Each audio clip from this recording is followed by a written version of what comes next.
여러분 안녕하세요. 이제 2주차 온라인 수업이 시작됩니다. 종교로 보는 세계의 역사 이 과목입니다. 다시금 수강 신청해 주셔서 감사드리고요. 며칠 전에는 제가 여러분들께 전화를 드렸습니다.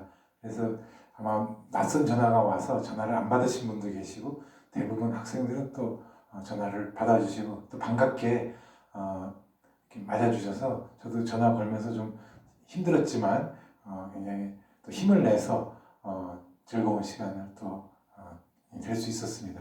여러분들도 어려운 일들이 생겼거나 하게 되면 또 전화도 주시고 또 이메일이든지 여러 가지 걸 통해서 또 소통하고 그렇게 하면은 좋겠습니다. 지난주에는 월수, 우리가 이 수업이 월수에 있는데 수강 변경 기간이 되고 그래서 그냥 과목 소개를 하는 걸로 한 번으로 하고 마쳤습니다. 이번 주부터는 일주일에 2번 월수로 해서 2번 강좌가 나가도록 그렇게 하겠습니다. 그러니까 여러분들도 한 번 월요일 날 거 한 번 들었다고 해서 끝나는 게 아니고 수요일 날 것도 또 과목 수업을 또 해서 듣기를 바랍니다. 자, 이 코로나 경국이 아직도 계속되고 있는데 조금 우리가 아쉬운 점이랄까 그게 있죠. 이게 교회 이단 종교, 기독교 이단 종교가 좀 그렇게 하지 않았으면, 밀집해서 모이지 않았으면 우리나라는 벌써 거기서 그 코로나 전국에서 벗어날 수 있었을 것 같습니다. 그렇게 되면 경제가 지금 어려운데 다시 활성화되고 소상업, 소상공인이라든가 또 여행도 우리 국내에서는 자유롭게 여행도 다닐 수가 있고 학교 교육도 다 정상화되고 모든 산업 전체가 다 이렇게 갈 수가 있었는데 어떤 그 특정 그런 이단 종교가 그렇게 문제를 일으키면서 그냥 한 도시 전체가, 대구 도시 전체가 또 경상북도 전체가 아주 그냥 폭탄 맞은 것처럼 막 전부 다 마비되고 그 영향이 이제 또 여진으로 해서 또 도처에 서울 수도권 또 호남권, 강원권 뭐 할 것도 충청권 할 거 없이 전국적으로 또 이렇게 확산되는 거 보니까 그 특정 이 이단 종교 집단이 이 사회에 너무나 많은 해악을 끼쳤다 이렇게 생각이 들고 참 화나는 일이기도 하고 정말 그걸로 인해서 희생된 사람들은 또 얼마나 큰 피해를 받았겠습니까?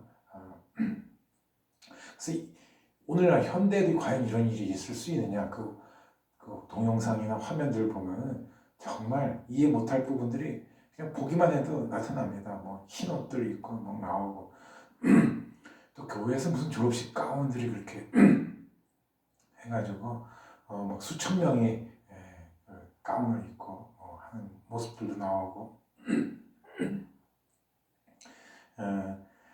제가 이렇게 잠깐 목이 잠긴 거는 지금 이 영상을 2번째 찍고 있어요. 한번 찍었는데 다 지워졌어요.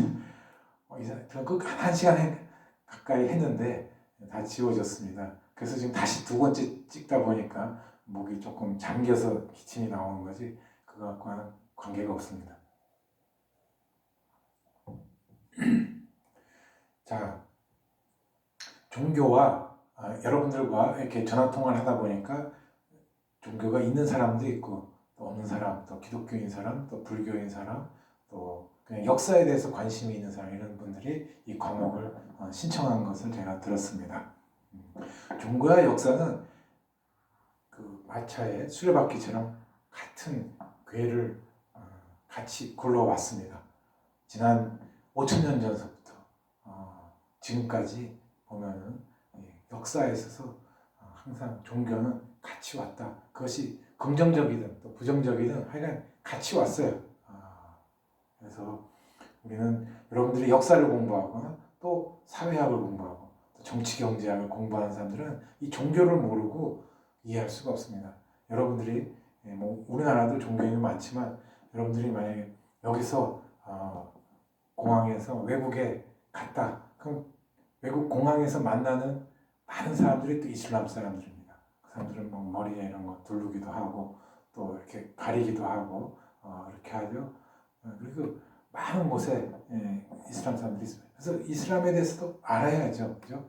그냥 피상적으로 보는 거하고는 좀 다릅니다. 그리고 그 사람들이 자기 정체성을 계속 가지기 위해서 그런 옷을 입고 또 머리에 뭘 쓰고 얼굴을 가리고 이렇게 하지 않습니까?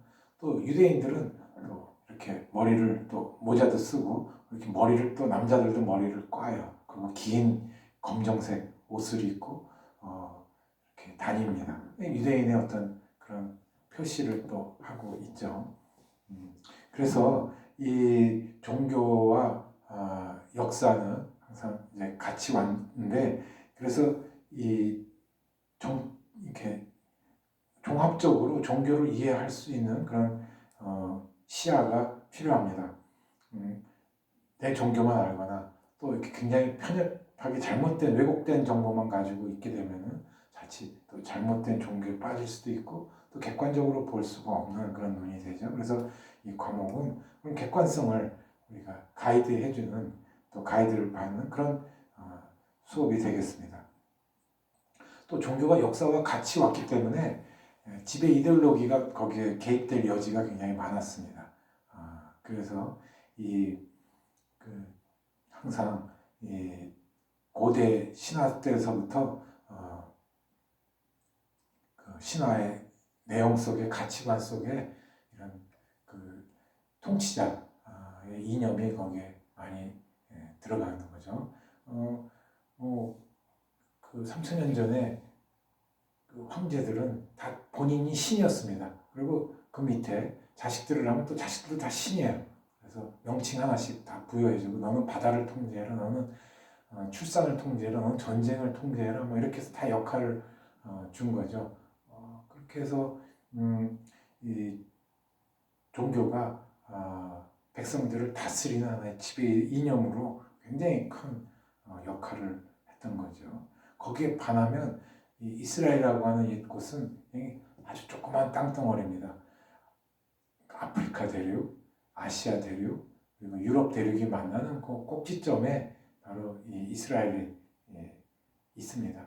아마 인공위성에서 보면 바늘점밖에 안 되는 그런 위치인데 거기서 종교적으로, 정치적으로는 아주 미약하지만 종교적으로는 큰 영향을 미쳤어요. 그래서 거기서 세계의 3대 종교가 나왔어요. 유대교, 기독교, 이슬람교가 한 뿌리에서 나왔는데 서로 싸우고 죽이고 하는 것이 또 한편으로 역사 속에서 계속 이루어졌습니다. 그래서 우리는 그 종교의 역사를 우리가 다시 보고 또 기독교가 항상 그 우월한 위치에 있어서 긍정적인 역할만 한 게 아닙니다. 부정적인 역할을 저는 더 많이 한 것 같아요. 이 역사 속에서 간단하게 말씀드리면 정말 예수의 삶은 그런 것을 원한 것이 아니었습니다. 예수가 와서는 정말 민중들과 함께하고 그 어려움들을 같이 하고 병 고쳐주고 함께 생활하고 동고동락을 같이 하면서 그렇게 하면서 그 당시에 율법주의 또 형식주의 그리고 종교 지도자들 또 권력 세도 이런 사람들하고 맞서서 싸우고 했던 분이 평화적으로 싸우고 했던 분이 예수죠. 예수님입니다. 그런 분인데 그래서 초대 시대 때 박해받은 얘기는 잠시 들었을 겁니다. 뭐 네로 황제가 막 기독교인들 붙잡아다가 원형 경기장에다가 가두고 또 사자들 막 풀어가지고 사자 밥되게 하고 막 그거 보면서 즐기고 그런 박해 시간이 한 150년간 있었죠. 그래서 많은 사람, 수백 명의 기독교인들이 죽었습니다. 그 사람들은 왜 죽었을까요? 왜 그걸 감당했을까요? 바로 예수의 삶에 있어서 내 가치의 존재를 깨달았기 때문에 그런 순교까지도 갔던 거죠. 그런데 콘스탄틴 황제, 우리 나중에 수업에서 나오지만은 콘스탄티누스 황제가 313년, 기원 313년에 기독교를 박해하다가 또 인정해줬어요.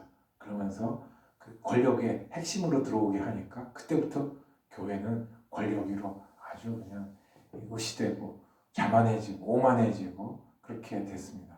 그렇게 해서 그 사람들은 십자가를 방패에다가 또 투구에다가 칼에다가 새겨가지고는 또 그냥 이교도들 또 점령하는데 칼 쏘고 이렇게 해서 피를 흘리게 하는 거죠. 예수님의 십자가 과연 그 전쟁을 위해서 십자가 달리신 게 아니잖아요. 전혀 아니지 않습니까? 오히려 피해를 보는 사람인데, 근데 그 십자가 악용이 됐습니다. 변질이 된 거죠. 그런 기독교가 중세 거치면서 십자군 전쟁이 일어나서 이슬람하고 또 전쟁 붙고 얼마나 무섭습니까? 그럴 때 그 십자가는 우리가 2차 세계대전 영화 독일 뭐 그런 거 보면 여기에 완장에 빨간색으로 해서 여기 그 마크가 있지 않습니까? 이렇게 불교 비슷한 거 이렇게 옆으로 세운 것 같은 그런 마크들 보면 얼마나 무섭습니까? 그러니까 그런 보면 도망가든가 뭐 해야 되겠죠. 그런 것이 이슬람 사람들한테는 십자가를 보면 바로 그와 같은 겁니다. 그러니까 보면은 도망치거나 맞서 싸우든가 이런 십자가죠. 그러니까 지금처럼 뭐 구원의 상징 그런 게 전혀 아니죠. 전쟁으로 서로 죽이고 싸우는 그런 십자가로 변질된 거예요. 그래서 그것이 나중에 점점 높아지면서 유대인들을 학살하는 독일에서 600만 명을 죽이는 데에도 기독교가 그것에 개입되어 있습니다. 그 배경이 되고 있습니다. 히틀러는 단지 한 사람의 그냥 인물로서 그 행위를 저지른 거고 그 밑에 배경은 기독교가 있습니다. 그것이 또 현대에 와서도 이슬람과 테러, 9.11 테러라고는 미국 뉴욕의 쌍둥이 빌딩이 비행기로 해가지고 다 무너지지 않습니까? 그것도 그런 그 역공격을 받게 된 게 다 기독교에 보면 자업자득도 있습니다. 이렇게 그래서 서로 분열과 갈등이 폭력 역시 계속 엎치락뒤치락 하게 되는 것이 기독교가 있는 거죠. 그 중심에 한가운데. 그래서 저는 아무리 제가 기독교에 또 몸 담고 있지만은 이 기독교의 그 본질 실상들을 알아야 됩니다. 가르쳐줘야 되고 그냥 기독교가 이래서 이렇게 좋다. 대부분 어쩌면 신학대학이나 이런 데서 교리적인 걸 가르치면서 대부분 우월한 거, 좋은 거, 다른 것들을 인정을 안 합니다. 다른 종교들도 다 우상이기 때문에 아예 과목도 없습니다. 근데 저는 이제 이런 다른 불교라든가 한국 철학이나 동양 사상 이런 것과도 서로 소통하는 그런 방식으로 과목들도 만들고 그렇게 지금 노력을 하고 있습니다.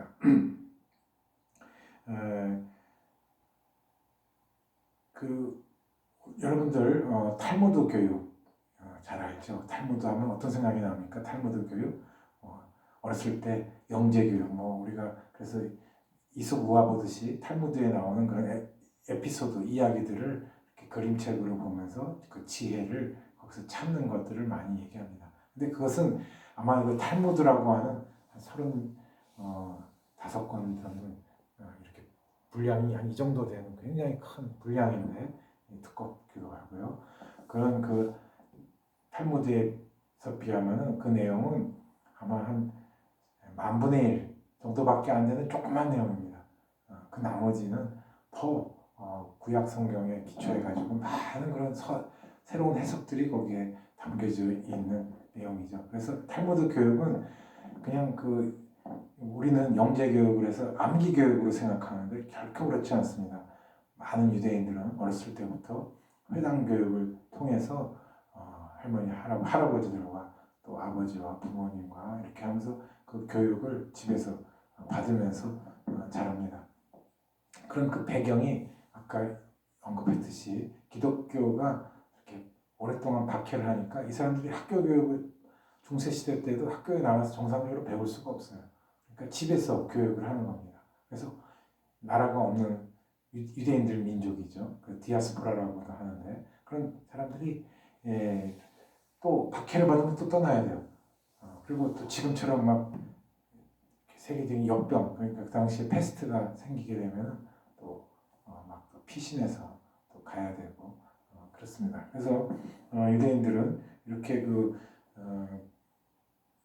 피해 의식이 많고 그리고 가정 교육에서 이 탈무드 교육을 함으로써 토론식 교육을 함으로써 굉장히 창의적인 생각들을 많이 하게 되고 그렇게 해서 유대인들의 지위가 높아진 게 우리 프랑스 혁명, 우리 레미레자라블에 나오는 그런 배경이 되는 프랑스 혁명서부터 시민 의식들이 높아지면서 소수 종교인 민족 사람들도 지위가 높아지기 시작했습니다. 그래서 그때 이제 과학자고 또 의학자 이런 사람들이 많이 이제 등장하기 시작하고 지위들도 높아지고 또 미국의 남북 전쟁으로 해서 노예가 해방되고 또 러시아 혁명이 일어나고 그래서 노동자 계층들의 지위가 높아지고 이런 것들로 인해 가지고 지위가 높아졌죠. 오늘날 유대인들을 보면은 곳곳에서 세계 곳곳에 많은 그런 부를 가지고 있는 사람들이 많습니다. 스타벅스, 또 마이크로소프트, 애플, 그리고 페남 항공사, 보잉 항공사, 그리고 또 영화 스필버그 감독이라든가 이 헐리우드의 이런 영화 산업 그리고 군수 산업 그런 법조계 해가지고 굉장히 많은 유대인들이 이 세계 경제를 잡고 있습니다. 근데 그 사람들이 어렸을 때부터 이런 구약 성경의 그런 법들을 토론식 수업을 통해 가지고 이렇게 해서 성장한 사람들이죠. 그런데 우리나라 교육은 사지선다형이에요. 4개 중에 정답이 하나 있고 2개가 있을 5개 중에서 2개가 정답이 있어요. 이것만 맞추는 거예요. 누가 잘 맞히느냐? 그냥 내용도 비슷비슷해요.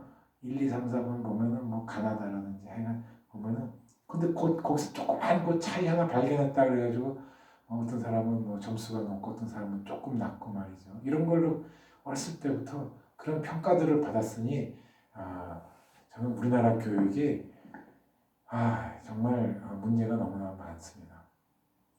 이 주관식 교육을 해서 어떤 가치들을 자기의 주장을 내세울 수가 있고 이런 것들이 중고등학교 때도 그런 것이 계속 돼야 되는데 우리는 그냥 맞추는 거예요. 되게 잘 맞추는 거.